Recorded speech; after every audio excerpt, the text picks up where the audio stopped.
అడవిలో ఏనుగులు కొట్టుకుంటే అడవి బుగ్గిపాలవుతుంది. కానీ సింహాలే సర్దుకుంటే చిన్న జంతువుల పరిస్థితి ఏంటి? ఇప్పుడు దేశ రాజకీయాల్లో ముఖ్యంగా ఆంధ్రప్రదేశ్ లో ఒకటే చర్చ. బీహార్ సీఎం నితీష్ కుమార్ అనూహ్యంగా రాజ్యసభకు వెళ్తున్నారు. ఢిల్లీ పెద్దల పిలుపుతో ఆయన ముఖ్యమంత్రి పీఠాన్ని వదులుకుంటున్నారు. మరి నితీష్ తర్వాత ఆ లిస్టులో ఉన్నది ఎవరు? ఇంకెవరు? మన ఏపీ సీఎం చంద్రబాబు నాయుడే. నితీష్ స్టైల్లోనే బాబును కూడా ఢిల్లీకి పంపించింది. ఏపీ గద్దెను లోకేష్ కు అప్పగించేలా బీజేపీ స్కెచ్ వేసిందా? ఒకవేళ చంద్రబాబు ఢిల్లీకి వెళ్తే ఏపీలో వైసీపీకి మార్గం సుగమం అవుతుందా? 2029లో జగన్ గెలుపు డెడ్ ఈజీ అయిపోతుందా? ఈ సంచలన నిజాలు ఏపీ రాజకీయాల్లో ఎలాంటి భూకంపాన్ని సృష్టించబోతున్నాయో ఈ స్పెషల్ స్టోరీలో చూద్దాం. బీహార్ లో నితీష్ కుమార్ అంటే ఒక శకం, కానీ ఇప్పుడు ఆయనను సీఎం పీఠం నుంచి తప్పించి ఢిల్లీకి పంపిస్తున్నారు. దీని వెనుక బీజేపీ మాస్టర్ ప్లాన్ ఉందనేదే బహిరంగ రహస్యం. జతకట్టిన ప్రాంతీయ పార్టీలను మెల్లగా మింగేయడం బీజేపీకి వెన్నతో పెట్టిన విద్య అని విశ్లేషకులు అంటున్నారు. నితీష్ ను తప్పించడం ద్వారా జేడీయూ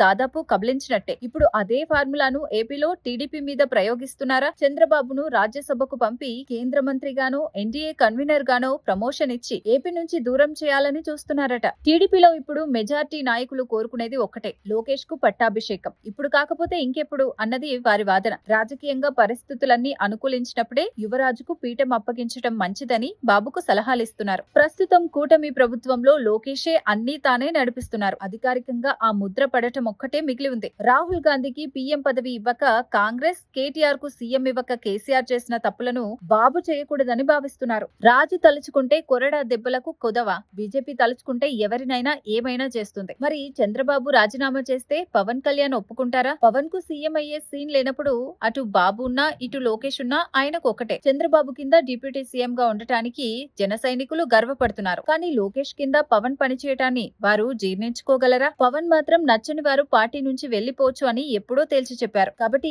పవన్ నుంచి అడ్డంకులు ఉండకపోవచ్చు. ఇక్కడే అసలు ట్విస్ట్ ఉంది. లోకేష్ ను సీఎం చేయడం ద్వారా 2029లో వైసీపీకి అధికార మార్గం సుగమం చేయాలన్నదే బీజేపీ అంతర్గత వ్యూహమని విశ్లేషకులు అభిప్రాయపడుతున్నారు. వైఎస్ జగన్ ను ఎదుర్కొనే సీన్ లోకేష్ కు లేదని బీజేపీ బలంగా నమ్ముతోంది. బాబు లేని టీడీపీ బలహీనపడితే ఆ గ్యాప్ లో వైసీపీ అధికారంలోకి వస్తుంది. ఆ తర్వాత టీడీపీ జనసేనలను వైసీపీ వేధింపులతో కకావికలం చేస్తే అప్పుడు రాష్ట్రంలో ఏకైక ప్రత్యామ్నాయంగా బీజేపీ అవతరించవచ్చని ఢిల్లీ పెద్దల లెక్క అని తెలుస్తుంది. అయితే నితీష్ పరిస్థితి వేరు, బాబు పరిస్థితి వేరు. చంద్రబాబుకు అమరావతి, పోలవరం తన రెండు కళ్ళు. అవి పూర్తి కాకుండా ఆయన ఏపీని వదిలి వెళ్తారా? తన జీవితకాల ఆశయం నెరవేరకుండా ఢిల్లీకి వెళ్లే సాహసం బాబు చేస్తారా? పైగా కేంద్రంలో బాబుకు ఇచ్చే పదవి ఏంటి? ఉపరాష్ట్రపతి పదవి ఖాళీ లేనే లేదు. ఇక ఉప ప్రధాని అంటారా? ఆ పదవే లేదు. కేవలం కేంద్ర మంత్రి పదవి కోసం బాబు రాజీనామా చేస్తారనుకోవటం అత్యాశే అవుతోంది. బాబుకు చోటిస్తే మొత్తం ఆక్రమిస్తారనే భయం బీజేపీకి కూడా ఉంది. కాలం కలిసి వస్తే కాకి కూడా గద్దవుతుంది. కానీ కాలం వెనక్కి తిరిగితే సింహం కూడా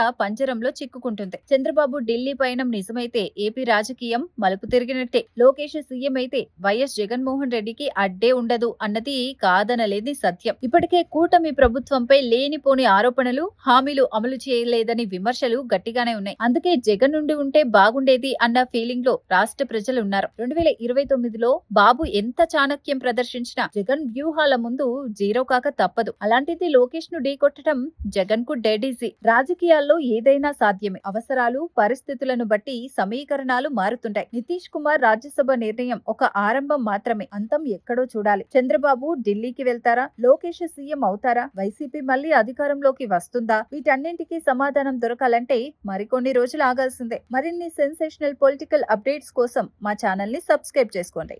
ఈ వీడియో నచ్చితే లైక్ చేయండి, షేర్ చేయండి. Thank you.